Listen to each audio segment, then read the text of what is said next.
Madame, monsieur, bonsoir, c'est le chronologiste. Les cigales, le vieux port, les calanques ou le pastis, je vous emmène dans un endroit où l'accent chante, à Marseille. C'est là-bas que l'on retrouve les habitants du quartier du Mistral, un quartier qui n'est marqué sur aucune carte, puisqu'il n'existe pas, vous le verrez. Lancé le 30 août 2004, ça ne nous rajeunit pas, la série a connu des débuts difficiles, les audiences n'étaient pas au rendez-vous, mais après quelques ajustements, elle sera suivie par des millions de téléspectateurs.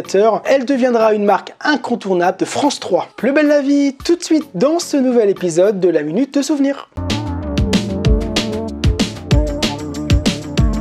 Le quartier du Mistral, c'est comme une grande famille, tout le monde se connaît et tout se sait très vite. On suit ainsi le quotidien de ses habitants entre péripéties familiales et faits divers. On y croise Roland derrière son bar, Myrtha dans son hôtel ou encore la famille Marcy. Mais pour les fans qui étaient à sa recherche, la déception est grande. Ces séquences ont été tournées à huis clos dans les studios de la Belle de Mai. Ces décors font partie des plus grands construits en France. Les décorateurs se sont inspirés du quartier du Panier qui lui est bien réel. Plus belle la vie ne devait pas s'appeler ainsi. Et oui, si je vous dis à m'asseoir sur un banc 5 minutes avec toi et regarder les gens tant qu'il y en a, vous aurez reconnu Mistral gagnant de Renault. C'est ainsi que devait s'intituler le feuilleton.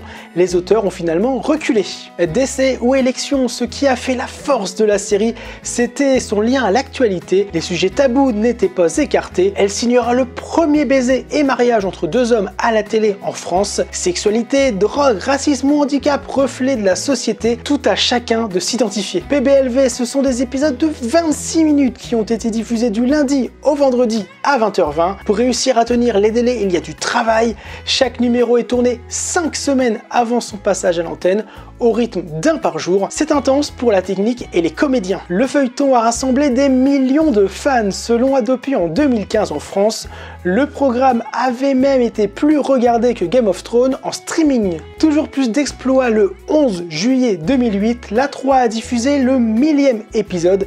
C'est la première série à atteindre ce chiffre. Le succès de Plus belle la vie sera tel qu'une boutique sera même créée à Marseille, dans le Panier, en vente ici et dans beaucoup de magasins. Des livres, des DVD, des jeux ou encore du linge, des blogs ou des forums sont même mis en ligne par les aficionados pour échanger autour du programme. L'une des choses qui restera de Plus belle la vie, c'est peut-être aussi son générique, de belles images de la cité phocéenne et la musique chantée par Eva. Pour moi, ma rencontre avec Rebecca Hampton, Céline Frémont, vous la connaissez peut-être, c'était totalement par hasard le 2 juin 2007 dans un hypermarché. Ces dernières années, les audiences s'essoufflent après 18 saisons et plus de 4500 épisodes. France Télévisions dit stop, clap de fin pour Plus belle la vie, aujourd'hui largement concurrencée. Des pétitions sont même lancées. C'est une page de l'histoire télévisuelle française qui se tourne. Merci d'avoir regardé cet épisode. J'aurai le plaisir de vous retrouver très prochainement. Toute l'information sur les réseaux sociaux